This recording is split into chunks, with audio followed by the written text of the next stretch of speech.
बिस्मिल्लाहिर्रहमानिर्रहीम। Dear student, आज हम सेकेंड ईयर का अपना पहला लेक्चर देखेंगे। जिस तरह आप लोगों को पता है कि जिस तरह फर्स्ट ईयर में हमारे पास पेपर में 75 मार्क्स होते हैं, एग्जैक्टली उसी तरह सेकेंड ईयर में भी 75 मार्क्स का पेपर होगा। उसी तरीके से हमारे पास 4 सेक्शंस होंगे, सेक्शन ए, बी, सी और डी। सेक्शन ए हमारे पास MCQs 15 मार्क्स, सेक्शन बी और सी शॉर्ट क्वेश्चन। एग्जैक्टली वही फार्मूला है कि हाफ जो बुक है वो सेक्शन बी में और जो हाफ बुक है वो सेक्शन सी में शॉर्ट क्वेश्चन आएंगे। और इस तरीके से जो सेक्शन डी है वो लॉन्ग क्वेश्चन आएंगे, जो 4 लॉन्ग क्वेश्चन होंगे और आप लोगों ने 3 वहाँ से लॉन्ग क्वेश्चन करने होंगे। हर लॉन्ग क्वेश्चन जो होगा वो 8 मार्क्स का होगा, 24 मार्क्स उसके बन जाएंगे। इस तरह जो शॉर्ट क्वेश्चन हमने करने होंगे वो आप लोगों ने करने होंगे 6 आउट ऑफ 9। मतलब सेक्शन बी में आपको 9 शॉर्ट क्वेश्चन गिवन होंगे, वहाँ से आपने 6 करने होंगे 18 मार्क्स के। सेक्शन सी में भी एग्जैक्टली यही फार्मूला है, 9 शॉर्ट क्वेश्चन गिवन होंगे, वहाँ से आप लोगों ने 6 शॉर्ट क्वेश्चन अटेम्प्ट करने होंगे और वो भी 18 मार्क्स के होंगे। तो टोटल हमारे पास जो मार्क्स बनते हैं 15 + 18 + 18 और +24 = 75। 25 मार्क्स का आप लोगों का फिर प्रैक्टिकल होगा। याद रहे, फर्स्ट ईयर का प्रैक्टिकल 25 मार्क्स का और सेकंड ईयर का प्रैक्टिकल 25 मार्क्स का। टोटल 50 मार्क्स का आप लोगों का प्रैक्टिकल एग्जाम के एंड पे, जिस तरह नॉर्मल प्रैक्टिकल होते हैं उसमें होंगे आपके प्रैक्टिकल। सो स्टार्ट करते हैं बच्चे अपना सेकंड ईयर का कोर्स। तो हमारे सेकंड ईयर के कोर्स में बच्चे टोटल 9 चैप्टर हैं, जिसमें पहला चैप्टर जो है वो है ऑपरेटिंग सिस्टम। सेकंड चैप्टर का नाम है SDLC, software development life cycle या सिस्टम डेवलपमेंट लाइफ साइकिल, दोनों नाम उसके लिए यूज़ किए जाते हैं। तो और जो आगे अनवर्ड चैप्टर हैं 3rd, 4th, 5th, 6th, 7th, 8th, 9, वो सारे के सारा C++ प्रोग्रामिंग के चैप्टर हैं। तो इसका मतलब क्या हुआ कि पहले चैप्टर जो है उसका सेकंड चैप्टर के साथ कोई ताल्लुक नहीं है, इस तरह सेकंड चैप्टर के थर्ड के साथ कोई नहीं। तो पहले 2 चैप्टर बिल्कुल अलग चैप्टर्स हैं अगले 7 चैप्टर्स हैं। हाँ, 3rd, 4th, 5th सबका आगे आपस में रिलेशन है। तो स्टार्ट करते हैं अपना ऑपरेटिंग सिस्टम। सबसे पहले ये थे कि व्हाट इज़ ऑपरेटिंग सिस्टम।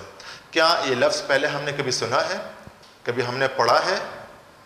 अगर हम थोड़ा सा रिकॉल कर लें तो फर्स्ट ईयर में पहले चैप्टर में सिस्टम सॉफ्टवेयर की कैटेगरी में वहाँ पे हमने ऑपरेटिंग सिस्टम का एक पैराग्राफ पढ़ा था। टोटल 6 लाइनें हमने पढ़ी थी। वहाँ से हमें सिर्फ ये पता चला था कि विंडोज़ हैं, विंडोज 7 है, एंड्रॉयड है या लाइनेक्स, इस तरह के नाम हमने सुने हुए थे। अब यहाँ पे हम पूरा एक चैप्टर पढ़ेंगे। ये चैप्टर क्यों इम्पोर्टेंट है? क्योंकि देखिए, इस ऑपरेटिंग सिस्टम के बगैर आपको कोई भी कंप्यूटर, कोई भी लैपटॉप, कोई भी मोबाइल फ़ोन रन नहीं हो सकता।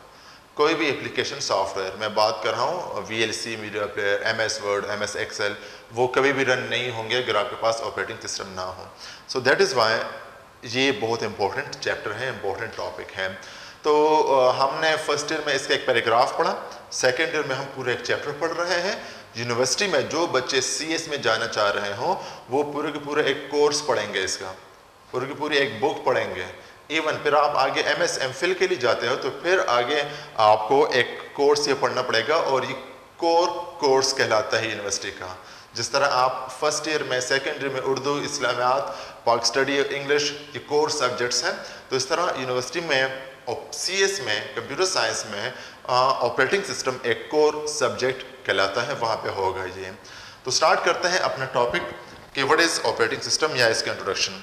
देखिए बच्चे, ये हमारे पास एक सिस्टम सॉफ्टवेयर है जो ऑपरेटिंग सिस्टम जो है, an operating system is the most important software that runs on a computer. ये एक सबसे इंपॉर्टेंट सॉफ्टवेयर होता है किसी भी डिवाइस में, किसी भी मोबाइल फ़ोन में, किसी भी कंप्यूटर या लैपटॉप में। बेसिकली हमारे पास सिस्टम सॉफ्टवेयर की एक टाइप है। इंपॉर्टेंट सॉफ्टवेयर क्यों है ये? रीज़न ये है कि इट मैनेजेस ऑल हार्डवेयर। आपके कंप्यूटर में जितना भी हार्डवेयर लगा हुआ है, चाहे इनपुट डिवाइसेस हो, चाहे आउटपुट डिवाइसेस हो, चाहे CPU हो, चाहे हमारे पास मेन मेमोरी हो, चाहे सेकेंडरी मेमोरी हो, ठीक है, या हमारे पास और peripheral devices like printer, scanner, mic, speaker, उन सब को कंट्रोल करना ये ऑपरेटिंग सिस्टम करता है ये। इसके अलावा सिर्फ हार्डवेयर नहीं मैनेज करता, हमारे पास जितने भी सॉफ्टवेयर इंस्टॉल होते हैं आपके मोबाइल फ़ोन में, आपके लैपटॉप में, आपके कंप्यूटर में, उन सब को एग्जीक्यूट करना ये भी इसी की जिम्मेदारी में आ जाता है। इसके अलावा ये without OS user can not run any application program. देखिए बच्चे, लेट सपोज मैं मोबाइल फ़ोन की एग्जांपल इसलिए दे रहा हूँ क्योंकि नॉर्मली हम मोबाइल फ़ोन ज़्यादा यूज़ करते हैं। दो एग्जांपल दूंगा मैं। अगर हम मोबाइल फ़ोन की बात कर लेते हैं और वहाँ पे आपके पास MX प्लेयर हो जो कि एक मीडिया प्लेयर है, या अगर मैं सेल्फीज़ के सॉफ्टवेयर की बात करूँ कैंडी कैम कह लें या इंस्टाग्राम कह लें, या हमारे पास जिस तरह हमारे पास एप्लीकेशन सॉफ्टवेयर हैं व्हाट्सएप, तो अगर हमारे पास व्हाट्सएप हो और हमारे पास मोबाइल फ़ोन का एंड्रॉयड ऑपरेटिंग सिस्टम ही ना हो मोबाइल में, तो क्या वो सॉफ्टवेयर रन हो सकेगा? एंड्रॉयड मैं उसकी बात कर रहा हूँ व्हाट्सएप की या MX प्लेयर, नहीं, कभी भी रन नहीं होगा। एक और एग्जांपल, अगर हमारे पास VLC मीडिया प्लेयर हो, हमारे पास MS वर्ड हो, हमारे पास एडोब फोटोशॉप हो, एक फ्लैश में मैं मार्केट से लेकर आ जाता हूँ, CD लेकर आ जाता हूँ, लेकिन मेरे कंप्यूटर पे, मेरे लैपटॉप पे विंडो ही नहीं इंस्टॉल या विंडो करप्ट हो चुकी है, तो क्या वो सॉफ्टवेयर रन हो सकेगा? कभी भी नहीं रन हो सकेगा। सो दैट इज़ वाई ये हमारे पास एक ऐसा सॉफ्टवेयर है विंडोज़, या अगर मैं जेनेरिक नाम ले लूँ ऑपरेटिंग सिस्टम, एक ऐसा सॉफ्टवेयर है जो आपके एप्लीकेशन सॉफ्टवेयर को रन करने के लिए एक प्लेटफॉर्म प्रोवाइड करता है। सो यहाँ से हमें एक बात पता चल जाती है, ये वाली बात, कि without any kind of operating system, अगर आपके कंप्यूटर में कोई ऑपरेटिंग सिस्टम ना, वो कोई भी हो सकता है, आपके लैपटॉप में लाइनक्स भी हो सकता है, यूनिक्स भी हो सकता है, डॉस भी हो सकता है, विंडोज़ भी हो सकती है, कोई भी विंडोज़ से कोई भी फ्लेवर हो सकता है। तो अगर आपके पास कोई ऑपरेटिंग सिस्टम ना हो तो इट इज़ इम्पॉसिबल, ठीक है, to operate the computer. Possible नहीं है कि आप कंप्यूटर यूज़ कर ले अगर आपके पास कोई ऑपरेटिंग सिस्टम ना हो तो। It loads in RAM. जैसे हम कंप्यूटर ऑन करते हैं तो हमारे पास कंप्यूटर में बायोस होता है, बायोस हम फर्स्ट ईयर में पढ़ चुके हैं। तो बायोस क्या काम करता है कि सबसे पहले ऑपरेटिंग सिस्टम को हार्ड डिस्क से उठा के, मैं बात कर रहा हूँ लैपटॉप की या कंप्यूटर की, तो बायोस क्या करता है कि सबसे पहले ऑपरेटिंग सिस्टम को हार्ड डिस्क से उठा के रैम में लोड कर देता है। अब रैम में क्यों लोड करता है, इसका आंसर आप लोग मुझे कमेंट में नीचे करके बताएंगे कि हार्ड डिस्क से डायरेक्टली क्यों नहीं एग्जीक्यूट हो रही है ऑपरेटिंग सिस्टम, रैम में लोड करने की क्या ज़रूरत है। और एक और क्वेश्चन कि हमारे पास जो विंडोज 7 या विंडोज 10 हम इंस्टॉल कर लेते हैं, वो तो हमारे पास सेवरल जीबीज़ में 10, 20, 30 जीबीज़ में हमारे पास उसके इंस्टॉलेशन हो जाती है, जबकि रैम हमारे पास 4 GB या 8 GB होगी मैक्सिमम। तो कैसे वो 20 या 30 GB ऑपरेटिंग सिस्टम 8 GB या 4 GB हम वहाँ पे रिजाइड कर रहा है, बायोस रिजाइड कर रहा है वहाँ पे, कैसे पॉसिबल है? ये आप लोगों ने मुझे आंसर करना है, नीचे उसमें कमेंट सेक्शन में आंसर करना है।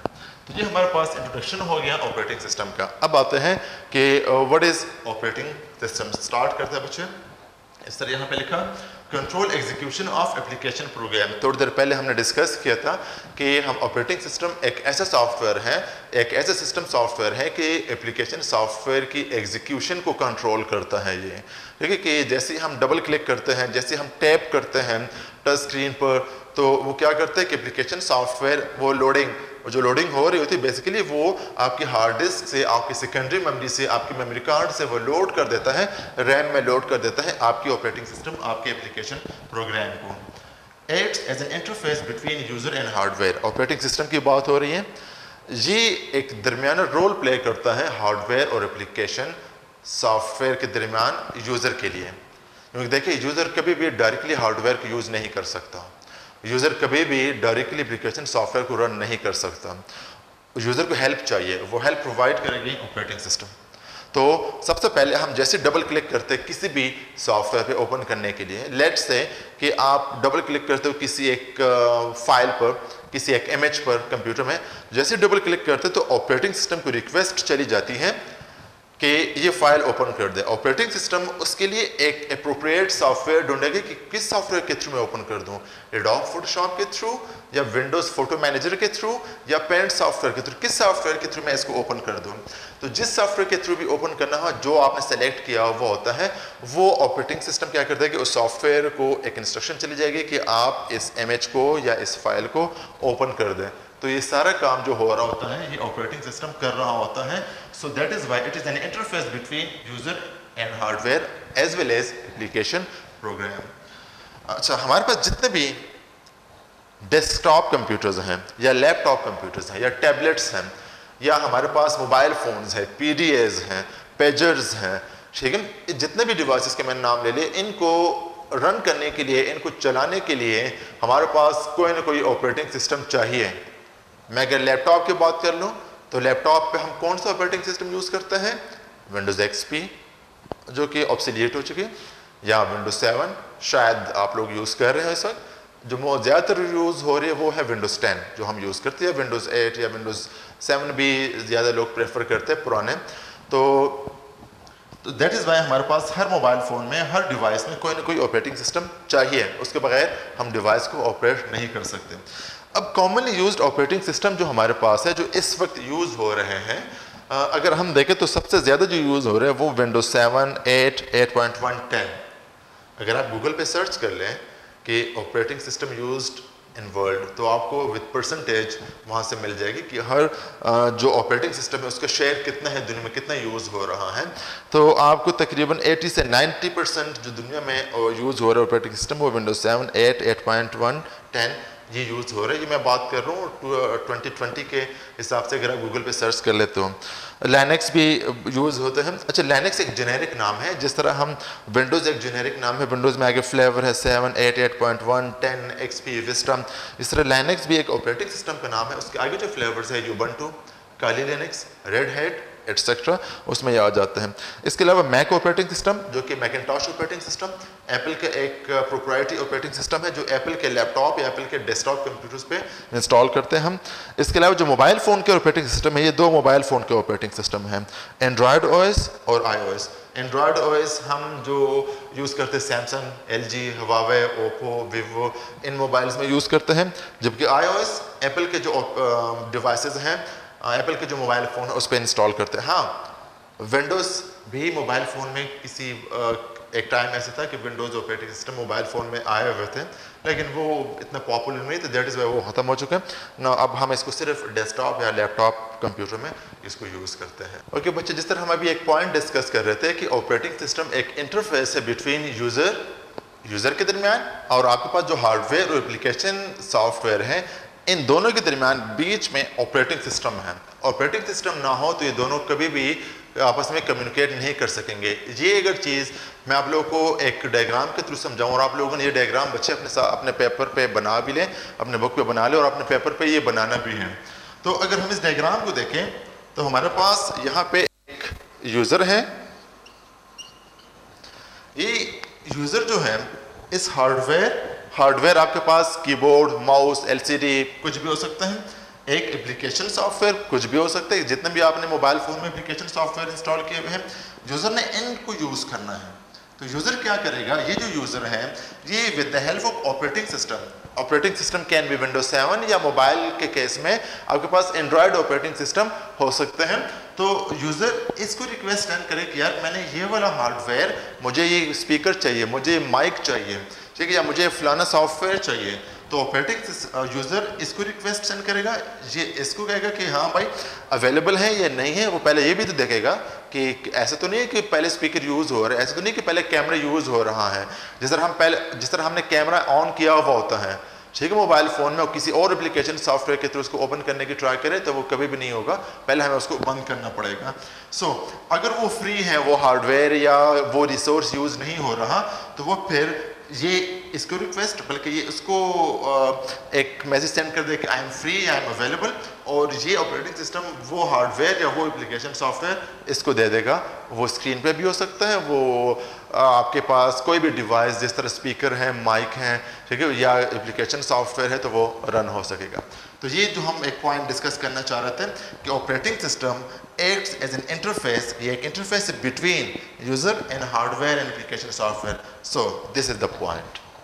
अब बच्चे, अगर हम ऑपरेटिंग सिस्टम की जनरली बात कर ले कि ऑपरेटिंग सिस्टम क्या क्या टास्क परफॉर्म करते हैं, जैसे क्या क्या रिस्पॉन्सिबिलिटीज़ है। जनरली हम एक मोबाइल फ़ोन, एक सर्वर ऑपरेटिंग सिस्टम तो है नहीं, हम मोबाइल फ़ोन की बात कर रहे हैं और हम एक डेस्कटॉप ऑपरेटिंग सिस्टम की बात कर रहे हैं। तो operating system performs following task. बच्चे, ये एक शॉर्ट क्वेश्चन पेपर में आता है कि what is operating system and what what task are performed by operating system. तो ये हमारे पास 6-7 टास्क है जो कि ऑपरेटिंग सिस्टम परफॉर्म करते हैं। सबसे पहला, loads application programs into RAM. जितने भी आपके पास एप्लीकेशन सॉफ्टवेयर इंस्टॉल हैं उनको जैसे ही हम रन करते हैं, जिसको हम एग्जीक्यूट कराते हैं, तो वो रैम में लोड हो जाते हैं। रैम में है क्यों? डायरेक्टली मेमोरी कार्ड से डायरेक्टली हम हार्ड डिस्क से क्यों नहीं लोड कर सकते? अगेन ये वही क्वेश्चन थोड़ी देर पहले मैंने आपसे किया था, ये आप लोगों ने मुझे कमेंट बॉक्स में करना है। तो अगर स्टिल क्लियर नहीं है तो फिर मैं आपको नेक्स्ट लेक्चर में इसको एक्सप्लेन करूंगा।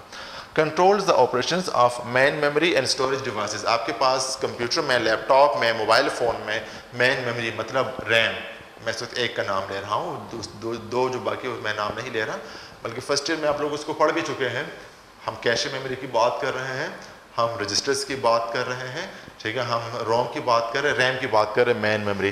तो इन चारों मेमोरीज की ऑपरेशन को कंट्रोल करना हो, या इसके अलावा हमारे पास जितने भी स्टोरेज डिवाइसेस हैं, हार्ड डिस्क, यूएसबी, एसएसडी, ठीक है, हमारे पास सीडीज, डीवीडीज, टेप ड्राइव्स जो कि ऑब्सोलीट हो चुके हैं, उनके ऑपरेशंस को कंट्रोल करना हो तो ऑपरेटिंग सिस्टम को परफॉर्म करता है। मैनेजेस फाइल्स एंड फोल्डर्स, आपके लिए प्रॉपर फाइल्स को अरेंज करना, फोल्डर्स को अरेंज करना, ठीक है, आपको एक फाइल मैनेजर प्रोवाइड करना, this is the task perform by operating system.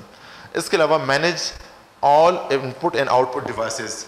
यहाँ पे तो हमने हार्ड डिस्क की, मेन मेमोरी की बात कर ली है। आपके पास जितने भी इनपुट डिवाइसेस हैं, जितने भी आउटपुट डिवाइसेस हैं, ठीक है, keyboard, mouse, LCD, printer, scanner, plotter etcetera, उन सब के ऑपरेशंस को कंट्रोल करना, उन सब को उससे काम लेना, ठीक है, उन सब को यूज़र के लिए अवेलेबल करना, ये ऑपरेटिंग सिस्टम की जिम्मेदारी है। Allow and handling of multitasking. What is multitasking? जी हम इसी चैप्टर में आगे हम डिटेल में पढ़ेंगे। मल्टीटास्क मीन्स एक वक्त पे एक से ज़्यादा सॉफ्टवेयर को लोड करना, एग्जीक्यूट करना, उनको चलाना, तो वो अलाउ करना और फिर उसको मैनेज करना कि किस सॉफ्टवेयर को कौन सी रिसोर्स चाहिए, किस सॉफ्टवेयर को मेमोरी चाहिए, किस सॉफ्टवेयर को हमने एग्जिट करना है मेमोरी से, किस सॉफ्टवेयर की हमने रन करना है सीपीयू के थ्रू, वो मैनेज करना इसी की जिम्मेदारी है ऑपरेटिंग सिस्टम की। इसके अलावा नेटवर्क ऑपरेशंस परफॉर्म करना। नेटवर्क ऑपरेशन परफॉर्म करना मीन्स कि हमारे पास नेटवर्क कनेक्टिविटी आ जाती है, हमारे पास फायरवॉल मैनेज करना, हैकर से बचाना हो, ठीक है, हम ये सारी जिम्मेदारियां हैं ऑपरेटिंग सिस्टम की आ जाती हैं। Detect hardware failure. आपके कोई हार्डवेयर फेल हो जाता है, हार्डवेयर खराब हो जाता है, तो उसी वक्त मैसेज डिस्प्ले करना कि ये हार्डवेयर फेल हो गया। फॉर एग्जांपल, ये मैं वो एग्जांपल दे रहा हूँ नॉर्मली हर बंदे के साथ हो चुका होता है। फॉर एग्जांपल कि जब हम यूएसबी में कुछ डाटा कॉपी कर रहे होते हैं और वो यूएसबी कभी कभी हिल जाती है, ठीक है, तो आपको फ़ौरन एक मैसेज डिस्प्ले हो जाता है, ठीक है, डेस्टिनेशन नॉट फाउंड। तो देखिए एक हार्डवेयर फेल हुआ, फ़ौरन आपको मैसेज डिस्प्ले हुआ। अगर ये ना होता तो फिर आपको डाटा कॉपी हो रहा होता, आपको मैसेज सामने ये दिखाई दे रहा होता कि हाँ डाटा तो कॉपी हो रहा है। तो जितने भी हार्डवेयर की फेलियर हैं उनको डिटेक्ट करना, उनको मैनेज करना, उनको फिर सॉल्व भी करना, ये ऑपरेटिंग सिस्टम की टास्क है। Provides security. आपको सिक्योरिटी प्रोवाइड करना, security in form of password, user name. इसके अलावा आपको वायरसेस से बचाना, आपको क्रैकर्स से बचाना, आपको जितने भी मलेशियस सॉफ्टवेयर होते हैं उनसे बचाना, स्पाईवेयर से बचाना, ये टास्क परफॉर्म होता है ऑपरेटिंग सिस्टम के थ्रू। सो ये हमने क्या पढ़ा भी कि व्हाट इज ऑपरेटिंग सिस्टम और task perform by operating system. ये एक शॉर्ट क्वेश्चन होता है जो कि हमारा कंप्लीट हुआ। अच्छा, नेक्स्ट जो हमारा टॉपिक है वो है कॉमनली यूज्ड ऑपरेटिंग सिस्टम। अब इस वक्त कौन से, अच्छा टॉपिक हमारा है कॉमनली यूज्ड ऑपरेटिंग सिस्टम, लेकिन इसमें एक दो नाम ऐसे हैं जो कि यूज अभी नहीं होते। फॉर एग्जांपल अगर हम डॉस की बात कर लें, फॉर एग्जांपल हम यूनिक्स की बात कर लें, तो डॉस अभी हम कोई भी यूज़ नहीं करते हैं, ठीक है। तो आप हाँ आपके कंप्यूटर में है, अभी भी है। जिस तरह अगर हम बात कर लें विंडोज़ की, तो विंडोज़ में पहले से कमांड प्रॉम्प्ट या डिस्क ऑपरेटिंग सिस्टम डॉस अगर आप सर्च कर ले स्टार्ट मेन्यू ओपन करके, तो वहाँ पे ये पहले से इंस्टॉल्ड होता है, लेकिन यूज़ हम नहीं करते। So commonly used operating system are DOS stands for disk operating system, इसको हम डिटेल में पढ़ेंगे कि ये कैसा ऑपरेटिंग सिस्टम है। विंडोज़ डिटेल में हम बात कर चुके हैं, 7, 8, 10 एक्सेट्रा। मैक ऑपरेटिंग सिस्टम जो कि एप्पल का एक प्रोप्राइटरी ऑपरेटिंग सिस्टम है। Unix, Linux, Android, iOS, BlackBerry operating system, Java operating system, जो कि नोकिया के छोटे मोबाइल फ़ोन में हम यूज़ करते थे ना बैक इन 2000, ठीक है, वो भी एक ऑपरेटिंग सिस्टम था। तो ये हमारे पास कॉमन यूज्ड ऑपरेटिंग सिस्टम है। अब हमने इनमें से हर एक को डिटेल में पढ़ना है, ये किसने ये बनाई हुई है ऑपरेटिंग सिस्टम, कब बनी हुई थी, कहाँ पे यूज़ होता है, मल्टीटास्किंग है या नहीं है, मल्टी यूजर्स है या नहीं है, ठीक है, कौन से ज़्यादा यूज़र फ्रेंडली है, कौन सा ऐसा है जो हम उसमें कीबोर्ड से सिर्फ यूज़ कर सकते, कौन सा ऐसा है जिसमें माउस यूज़ नहीं हो सकता, वो हम डिटेल में पढ़ेंगे। तो नेक्स्ट जो हमारा टॉपिक होगा बच्चे, नेक्स्ट लेक्चर में हम पढ़ेंगे डॉस डिटेल में पढ़ेंगे, विंडोज़ वगैरह पढ़ेंगे। सो इसी लेक्चर से रिलेटेड अगर कोई भी क्वेश्चन हो तो बच्चे आप लोग नीचे कमेंट बॉक्स में मुझे कर सकते हैं और इंशाल्लाह आपको कोशिश करें कि जल्दी आपको आंसर मिल जाए। अल्लाह हाफिज़।